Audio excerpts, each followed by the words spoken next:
தலைமை செயலர் மலைமாமணி doctor Sagan அவர்களே, இன்றைய சிறப்பு விருந்தினர் துணைவேந்தர் திரு சபாபதி மோகன் அவர்களே, வேறு அழகாக வரவேற்புரையாற்றிய திரு ஐயாசாமி அவர்களே, திரு நௌத்தியாத் அவர்களே,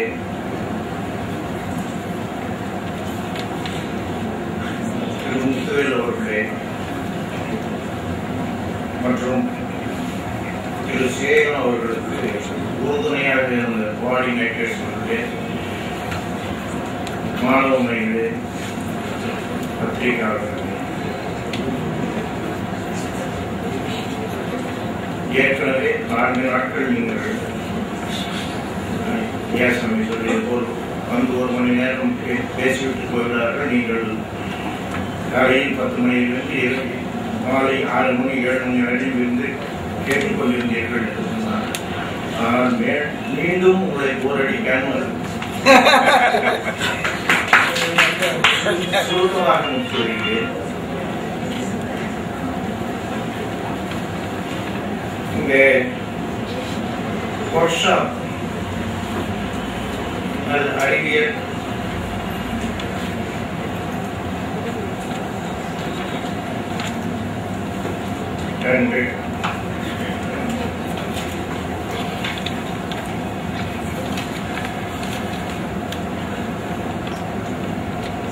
அறிவியல் தொழில்நுட்பம் 2 குறித்து 4 நாட்களாக கலந்து கொண்டிருக்கிறது.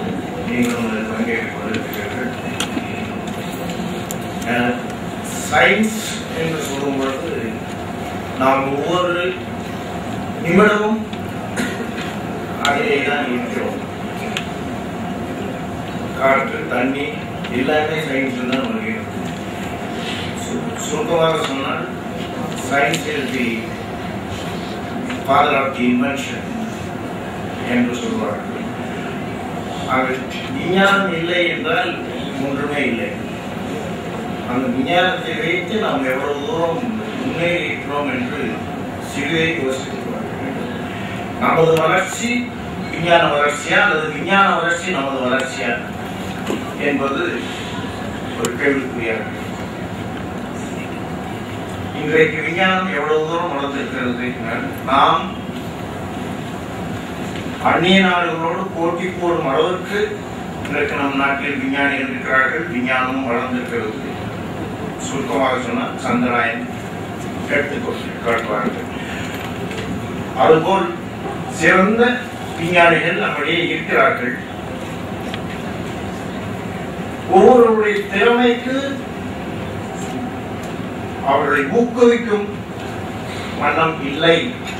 அந்த ஊக்குவிக்கும் தன்மை இல்லாததால் சிலர் தன்னுடைய திறமையை வெளிக்கொண்டு வர முடியவில்லை என்பதனால் தான் இந்த மாதிரி ஒர்க் ஷாப் நடத்த வேண்டியது.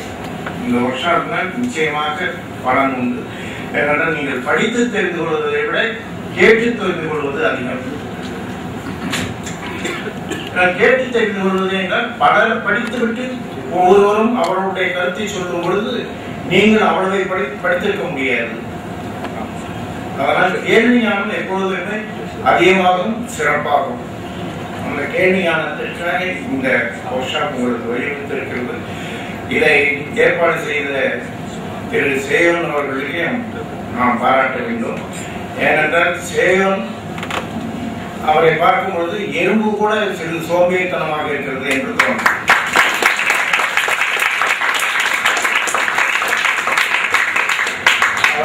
அவர் பேசும் வேகத்தில் இருந்தே நீங்கள் புரிந்து கொண்டிருப்பீர்கள் அவர் எவ்வளவு வேகமாக செயல்படுகிறார் என்று.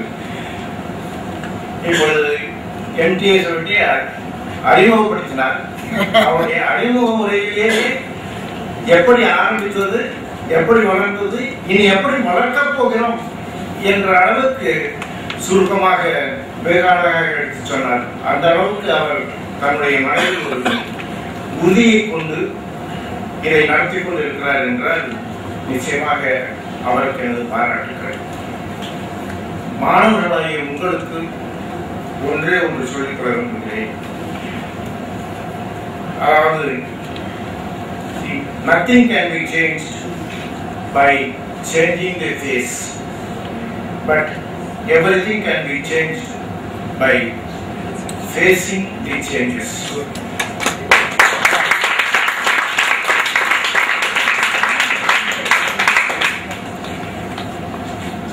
ஏனென்றால் சில சமயம் நாம் குறிக்கவில்லை என்றால் முகத்தை திருப்பி கொள்வோம். அதைத்தான் சுருக்கமாக சொல்லுகிறேன். நீ முகத்தை திருப்பி கொள்வதனால் அது உங்களை எடுத்து போய்விடாது. நீங்கள் துரத்த அது உங்களை பிடிக்கும் என்று. அது போல இந்த மாதிரி சில கருத்தரங்குகளில் உங்களுக்கு அந்த மன வளர்ச்சியை நீங்கள் வளர்த்துக் கொள்ள வேண்டும். அதே போல் கமிட்மெண்ட் என்று ஒன்று எடுத்துக் கொள்கிறீர்களானால் அந்த கமிட்மெண்ட் கடலை விட ஆழமானதாகவும் உங்களுடைய நோக்கம் மலையை விட உயரமாகவும் இருந்தால் உங்கள் வருங்காலம் சூரியனை விட பிரகாசிக்கும் என்று சொல்லியிருக்கிறார். அதுபோல் உங்களுடைய கமிட்மெண்ட், உங்களுடைய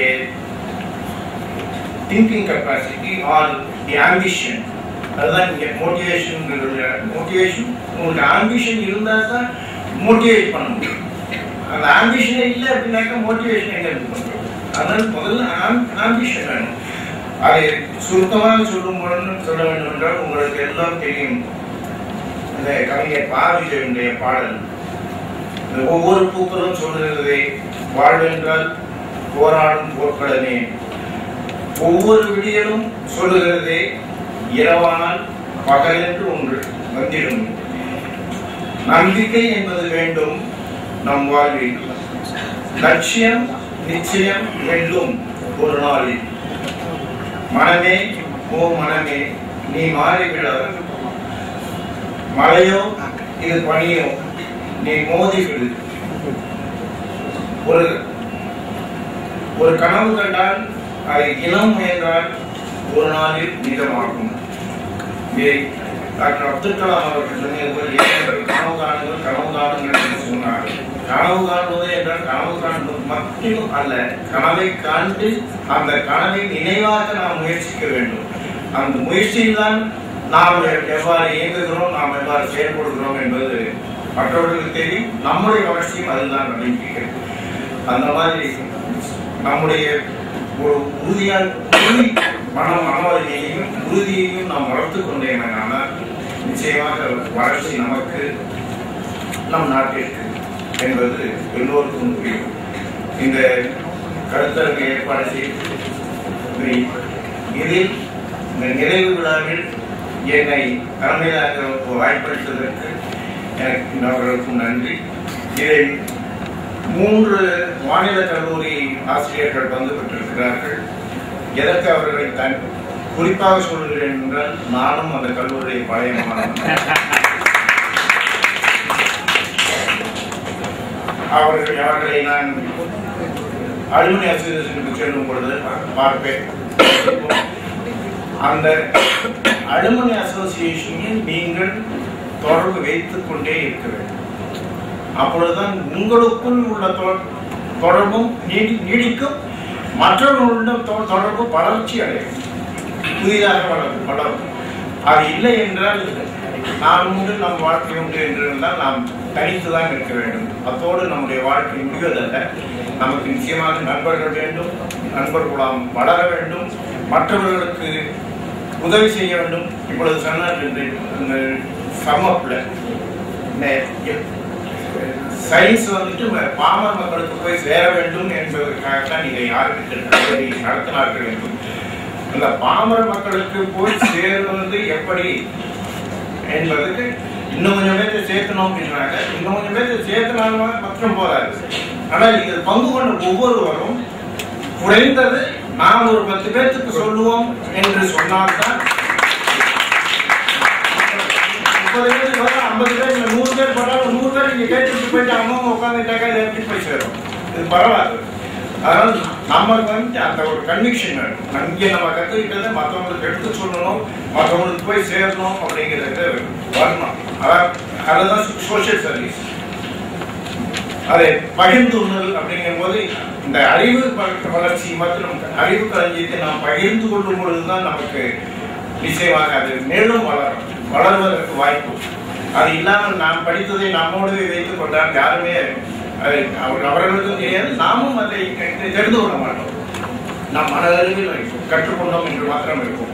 அந்த மாதிரி இந்த கருத்தரங்கில் பயிற்சி பெற்றவர்கள் எல்லோரும், பங்கு பெற்றவர்கள் எல்லோரும் இதை மற்றவர்களோடு சேர்ந்து பகிர்ந்து கொள்ளுங்கள் என்று கூறி வாய்ப்புக்கு நன்றி கூறி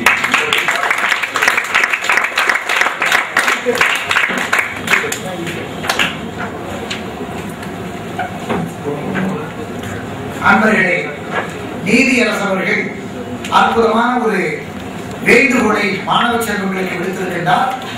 உங்களுக்கு தெரிந்திருக்கும், உங்கள் வகுப்பில் நான் இதை சொல்லியிருக்கிறேன். நீங்கள் உங்கள் கிராமங்களுக்கு செல்லுங்கள், உங்கள் கிராமத்திலே ஒரு அறிவியல் மன்றத்தை ஏற்படுத்துங்கள். மன்றம் என்று சொன்னால் அல்ல, குறைந்தது 10 பேர் இருக்க வேண்டும். அந்த மன்றத்திற்கு நீங்கள் வழிகாட்டுங்கள் என்று ஈச் ஒன் என்பார்கள். அதுதான் NSS கோட்பாடாகவும் பல ஆண்டுகள் இருந்து கொண்டிருக்கிறது. அவர்கள் கிராமந்தோறும் சென்று கிராம பணி செய்கிறார்கள். அந்த வகையிலே நீங்கள் செல்ல வேண்டும் என்பதை நீதியரசர் ரத்ன சுருக்கமாக சொல்லி இருக்கிறார்கள். அந்த அன்பு உள்ள தூய உள்ளம் தொண்டுள்ளம் தாயுள்ளத்திற்கு நெஞ்சார்ந்த நன்றி கூறி, அடுத்து நெல்லை திருநெல்வேலியில் கொலுவீற்றிருக்கும் மனோன்மணியம் சுந்தரனார் பல்கலைக்கழகத்தினுடைய துணைவேந்தர் பேராசிரியர் டாக்டர் R.T. சபாபதி மோகன் அவர்களை வருக, உங்கள் நிறைவுரையை தருக.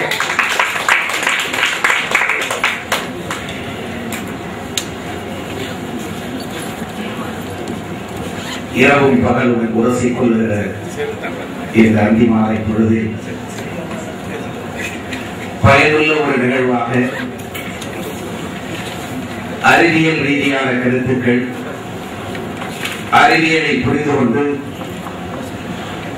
அதை மக்கள் மத்தியிலே எடுத்து சொல்லி அது குறித்த தொடர்பியல், learning science, taking science to common people or masses, make them understand, and how to communicate science through journal.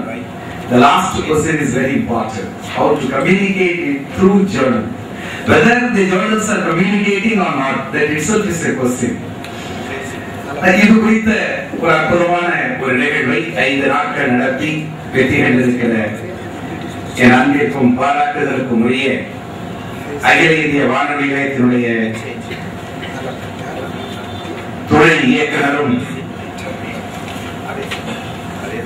மயிலை திருவள்ளுவர் தமிழ் சங்கத்தினுடைய செயலரும் இந்த நிகழ்வுக்கு முழுமையான பொறுப்பேற்று உங்கள் நெஞ்சங்களில் மட்டுமல்ல இந்த மேடையிலும் முழுமையாக ஆக்கிரமித்திருக்கிற அன்பிற்கும் பாராட்டுவதற்கும் உரிய டாக்டர் சேயான் அவர்களே,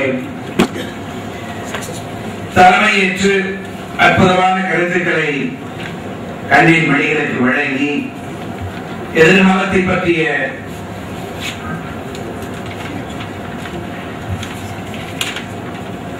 சிறந்த செய்திகளை எல்லாம் உங்கள் மத்தியிலே எடுத்து வைத்து தலைமைகளை ஆற்றியிருக்கிற போற்றுதலுக்கும் பாராட்டுதலுக்கும் உரிய ஐயா நீதியரசர் அவர்களே,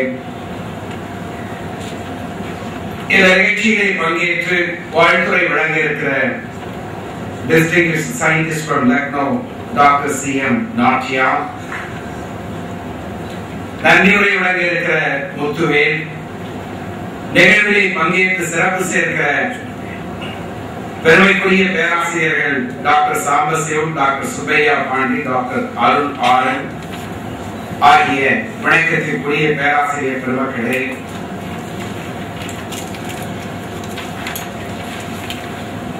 அன்பிற்கினிய இந்த சங்கத்தினுடைய காப்பாளர்களாக இருக்கக்கூடிய அறிவா கீர்த்திவாசன், வணக்கத்திற்குரிய வரவேற்புரையாக இருக்கிற ஐயாசாமி அவர்கள், வணக்கத்திற்குரிய அரிமா சந்திரமோகன் ஆகிய இனிய நண்பர்களே, பொருளாளர் ராமசாமி அவர்களே, துணை செயலாளர்கள், மகளிரணியை சார்ந்த அமைப்பாளர்கள் உள்ளிட்ட அன்பிற்கினிய நண்பர்களே, பயிரும் கண்ணின் மணிகளே, இனிய பத்திரிகையாளர் நண்பர்களே, அனைவருக்கும் வணக்கத்தை தெரிவித்துக் கொள்கிறேன். நீண்ட நேரம் பேசுவதற்கு ஆசை இருந்தாலும் கூட மணிக்கணக்கிலே பேசுவதை கேட்டு கேட்டு கடைசியிலே ஒரு சகோதரி கொஞ்சம் சாய்ந்தே உட்கார்ந்த சூழ்நிலைக்கு ஆளாகிவிட்டார்கள். எனவே அதிகம் பேச வேண்டும் என்ற ஆர்வம் இருந்தாலும் கூட உணர்வின் அடிப்படையில் ஒரு சில செய்திகள் மிக வேகமாக ஒலிம்பிக் பந்தயத்திலே 100 மீட்டர் ஓட்ட பந்தயத்திலே இருப்பவன் ஒருவருக்கு ஒருவர் எப்படி நிறுத்துகிறானோ அப்படி நெஞ்சக்கூட்டிலே இருக்கிற பல செய்திகளில் வேகமாகவும் மிக சுருக்கமாகவும் சொல்ல விடுகிறேன். நான் டாக்டர் சேயான் அவர்களை பாராட்டுவதற்கு முதல் காரணம், திருவள்ளுவரை திருக்குறளை ஒரு 35 மாணவர்களுக்கு இந்த வருடம் கடந்த 4 நூற்றாண்டு காலமாக மக்களுக்கு சொல்லி வரக்கூடிய உங்கள் உயர்ந்த தொண்டுலத்தை நான் நெஞ்சார பாராட்டி மகிழ்கிறேன். இந்த நாட்டில் திருவள்ளுவரை பற்றி, பாரதியாரை பற்றி, பாரதிதாசனை பற்றி அதிகம் பேசுபவர்கள், மக்கள் மத்தியிலே கொண்டு செல்பவர்கள் என்பவர் அதிகம் கிடையாது. என்ன காரணம் என்று சொன்னால், திருக்குறள் எதை சொல்லுகிறது, பாரதிதாசன் எதை சொன்னார், அல்லது எங்கள் பல்கலைக்கழகம் சார்ந்திருக்கிற எட்டயபுரத்தின் முண்டாசு கவிஞன் தண்ணீர் விட்டாவளத்தோம் பயிரை சர்வேசா கண்ணீரால் காத்திருந்தோம் கருக திருவளமே என்று பாடினார்கள். அவன் பாடாத பாடல்கள் அல்ல. இயேசு முகமது அலி சிவன் சித்தார்த்தர் என்று பேசி வளர்க்கின்ற போர் என்று பாரதிதாசன் சொன்னானே, அவனை விட சமுதாயத்திற்கு யாரும் பாடியிருக்க முடியாது. 1000 என்று சொல்லக்கூடிய கடவுள் வாழ்த்து வான் சிறப்பு நீத்தார் பெருமை அறநிலையத்தில் தொடங்கி இல்வாழ்க்கைக்கு ஒரு 20 அம்ச திட்டமாக இல்வாழ்க்கை, வாழ்க்கை துறையோடு மக்கள் பேர், அன்புடைமை, விருந்தோம்பல், இனியவை கூறல், செய்நன்றி அறிதல், அடக்கமுடைமை, ஒழுக்கமுடைமை, பிறனினுடையாமை, பயனில் சொல்லாமை, அழுக்காராமை, வெறுக்காமை, புறங்குறாமை, குறைவுடைமை, குறைவுடைமை, நடுவுநிலைமை, தீவினை எச்சும், ஒப்புரவறிதல், ஈகை, புகழ் என்ற 20 அம்ச திட்டம் இல்லறவியலுக்கு சொன்னார். அவர் திருவள்ளுவர் அல்ல, இல்லறத்தில் பேசிய அதே திருவள்ளுவர் இன்னொரு 13 அம்ச திட்டமாக அருளுடைமை, புலால் மறுத்தல், தவம், கூடாவொழுக்கம், வெகுளாமை, வாய்மை, கொல்லாமை, நிலையாமை, இன்னா செய்யாமை, தவம், மெய்யுணர்தல், அவா அறுத்தல் என்று சொல்லி 13 அதிகாரங்களை அதற்கு பிறகு துறவரத்துக்கு சொல்லி அதோடு நிறுத்தியிருந்தால் அவன் திருவள்ளுவர் அல்ல. அதற்கு பிறகு ஊழியரை சொல்லி அதற்கு பிறகு தொடர்ந்து ஒரு அரசு எப்படி இருக்க வேண்டும், இறைமாட்சி. அரசு என்றால் என்ன, கல்வி, கல்லாமை, கேள்வி, அறிவுடைமை, 40 அதிகாரம். First portfolio Thiruvalluvar government education தான் முதல்ல. அதோடு விட்டுவிடவில்லை. 4 அரண், பொருள் செயல் வகை, பைனான்ஸ் டிபார்ட்மெண்ட் பொருள் செயல் வகை, தூது, எக்ஸ்டர்னல் அஃபேர்ஸ். நேரத்துக்கு நாம் நடுங்கிக் கொண்டிருந்தோமே மும்பையில் என்ன ஆகும் என்று சொல்லக்கூடிய அந்த கொடுமையான வன்முறை இருக்கிறதே, இந்த வன்முறை கூடாது என்று 2000 வருடங்களுக்கு முன்பு திருவள்ளுவர் வெறுவென்ற செய்யாமை, absence of terrorism, நினைச்சு பார்த்தீங்கன்னாலே ஒரு ஆச்சரியமா இருக்கும். இவ்வளவும் சொல்லி இருக்கிற திருவள்ளுவரை, பாரதிதாசனை, பாரதியாரை மக்கள் மத்தியில் நாம் எடுத்து செல்லவில்லை. என்ன காரணம் என்று சொன்னால், நானே காந்தி சிலைக்கு பக்கத்தில் போய் சரி பரவாயில்ல வந்தோம் சென்னைக்கு ஒரு 6 மணிக்கு போய் திருக்குறளை மக்களிடத்தில் சொல்ல வேண்டும். நாம் அழைத்தாலும் அழைக்கவில்லை.